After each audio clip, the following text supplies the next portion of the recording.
Music has been my life since I was born, I guess. When I wanted to learn how to play fiddle, people kept saying, oh, she's going to put it down, put it under the bed, she's 9 years old. But I always wanted to play. I was the only female, and they kind of wanted to not include a girl in the jam session, so it took a little bit to open that door. Yeah, I wasn't going to stay in the kitchen and cook and all that kind of junk. I was going to play fiddle.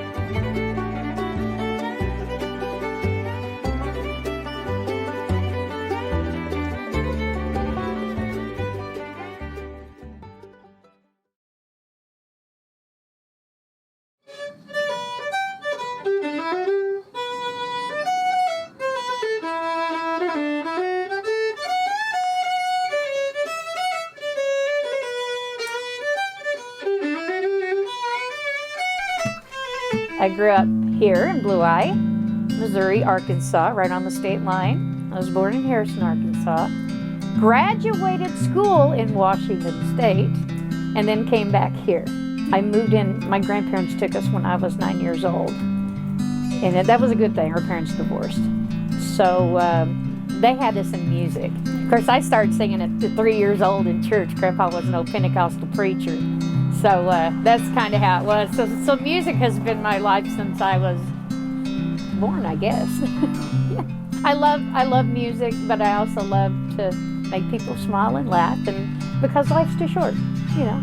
I was hired on as an entertainer, a fiddle player, first female in this band ever, and they had been a band for almost 40 years at that time. So for the part. So this is my 8th full-time year, my 26th year on and off, you know, contractual. But I'm also an usher, so I get to visit a lot with people and speak about the word and just get to, you know other folks and everything, and make sure they have a really good time at our park. The cat and the fiddle? What do you think? Huh? When I wanted to learn how to play fiddle, people kept saying, oh, she's going to put it down, put it under the bed, she's 9 years old. But I always wanted to play.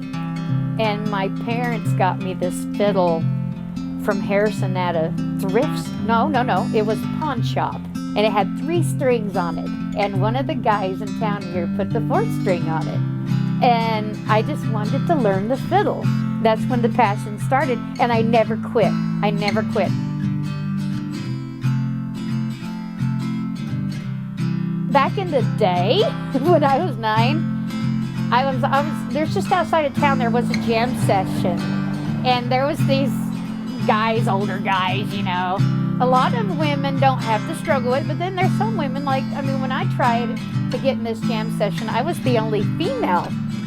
And they kind of wanted to not include a girl in the jam session. So it took a little bit to open that door.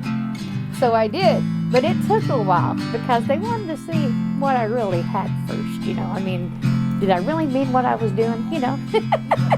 But yeah, I wasn't going to stay in the kitchen and cook and all that kind of junk. I was going to play fiddle there, you know. And luckily a lot of them was like, well, okay, come on over. So yeah, there was one guy in particular that did say, let her come in and play. There's one guy. And he let a lot of youngins do that kind of stuff. And he was he was from Missouri. And if you go to the state capitol, you will find his fiddle in it. His name's Bob Walsh. He's been dead for years, but his fiddle is in the state capitol. And he helped a lot of kids. But he's the one that broke the ice for me to get in that jam session. And it was the coolest thing, because if it wasn't for him at that age, I still remember that. You know, when I wrote that song, One More Hill, it was just a gospel song that just the Lord gave to me. I mean, it's so funny how in 10 minutes He can give you 4 verses and a chorus, and you write it down, and you can't even remember what you wrote down.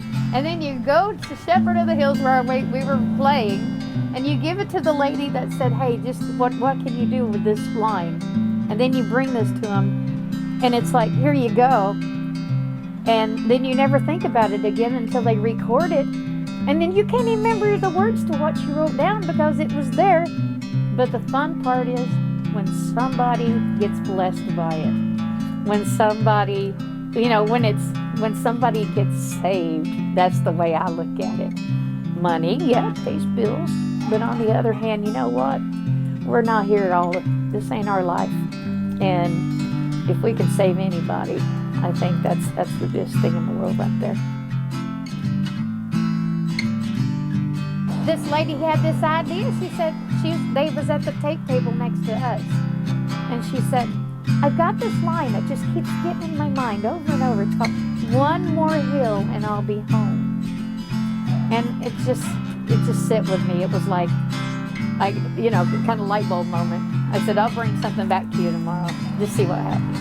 But then as soon as our bass player was taking a shower the next day in the house, and by the time she got out of there, I had the song wrote down. I was sitting there on the couch and I was writing it all down, and there it was, and I didn't touch it after that. And then I took it back to Shepherd of the Hills that next day, and I presented it to Charlene Hoppers, and they were just tickled to death. I mean, she was just crying, and it was one of those things that's like, oh my gosh, and you give it away because it's like your kid. It's like, yeah, there you go.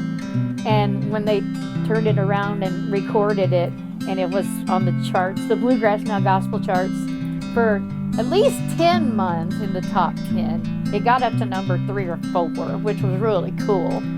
But just having a local guy here, hearing that on his deathbed, and knowing that he was actually saved by the song, was more kudos to me than any other thing that could have ever happened from that.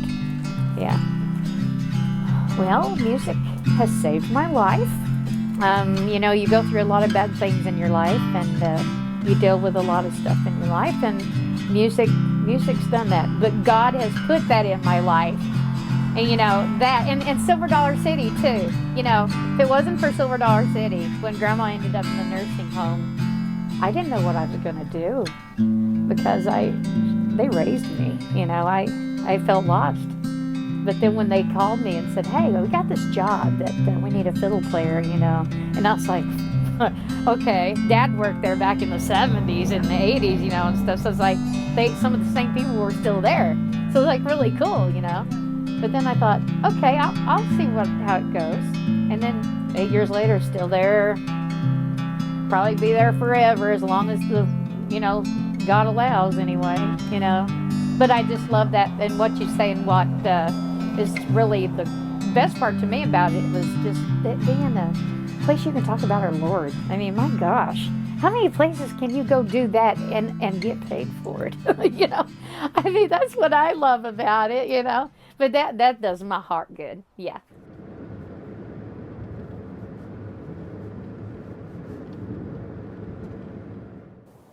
We are right here in the Blue Eye, Missouri Cemetery, and this is where my grandma and grandpa are buried, Wanda Lee Horton and Roy Ivan Horton, and they're the ones that got me involved in bluegrass music, and I thank God for them, and I still do it today, and I wouldn't trade it for nothing.